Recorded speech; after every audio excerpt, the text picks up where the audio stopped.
चल भाई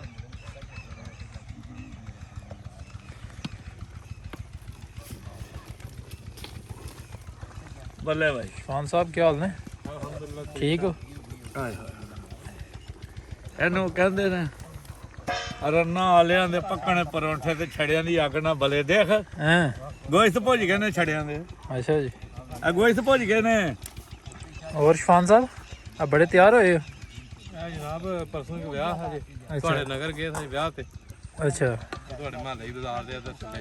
ते चाचा ने नहीं मिले तुसी यार? ਵਲੀਮਾ ਖਾਦਾ ਪਰਸੋਂ ਨਹੀਂ ਕੱਲ ਦੀ ਗੱਲ ਕੱਲ हां ते कल चाचा भी उत्थे ही और ਮੇਰੇ ਵੀ ਵਲੀਮੇ ਦੇ ਬੇੜਾ ਬਾਹਰ ਖੜਿਆ ਮਨ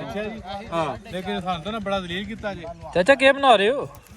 ये जनाब इसको बोलते हैं इंग्लिश में बीफ एक बीके वास्ते बना रहे हो गोंदल वास्ते? ਪੰਜਾਬੀ ਚ ਢੱਗਾ ਤੇ ਪੰਜਾਬੀ ਦੇ ਕੋਈ ਕਹਿੰਦੇ ਨੇ ਢੱਗਾ ਤੇ ਕੋਈ ਕਹਿੰਦੇ ਨੇ ਕੱਟਾ अच्छा ਇਹ ਹੁਣ ਤੁਹਾਡੀ ਆਪਣੀ ਮਰਜ਼ੀ ਹੈ ਕੱਟਾ ਕਹਿ ਲੋ ਢੱਗਾ ਕਹਿ ਲੋ हैं ਕੋਈ ਕਹਿੰਦਾ ਐਂ ਪੱਕਿਆ ਹਾਂ क्या कहंदे ने? सामने आओ ना शफान भाई तुसी ਭਰਾਵਾ ਨਾ ਸਰਕਾਰ आ सामने आओ ना। ਸਮਝ ਆਈ ਆ ਐਵੇਂ ਤਾਂ ਨਹੀਂ ਆਖਦੇ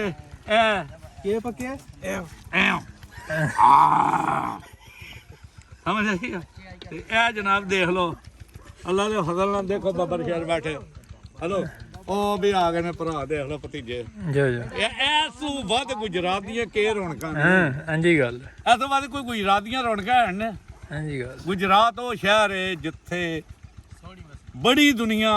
ਦੂਜਿਆਂ ਜ਼ਿਲ੍ਹਿਆਂ ਦੇ ਵਿੱਚੋਂ ਆਉਂਦੀ ਪਈ ਮਜ਼ਦੂਰੀ ਕਰਨ हां जी गल ਗੁਜਰਾਤ ਦੇ ਸਾਦੇ ਬੰਦੇ ਸਾਊ ਬੰਦੇ ਨੇ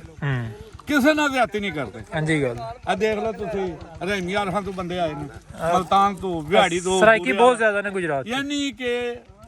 ਕੋਈ ਵੀ ਬੰਦਾ ਨਾ ਉਹ ਸਾਰਾ ਜਿਹੜਾ ਵੀ ਆ ਨਾ ਉੱਥੋਂ ਮਜ਼ਦੂਰੀ ਕਰਨ ਵਾਸਤੇ ਗੁਜਰਾਤ ਆ ਜਾਂਦਾ हां जी गल ਐਡੇ ਅੱਛੇ ਬੰਦੇ ਨੇ ਮਿਹਰਬਾਨ ਨੇ हां जी गल हां जी गल ਅੱਛਾ ਵਰਤਾਓ ਕਰਨ ਵਾਲੇ ਨੇ ਖਿਦਮਤਗੁਜ਼ਾਰ ਨੇ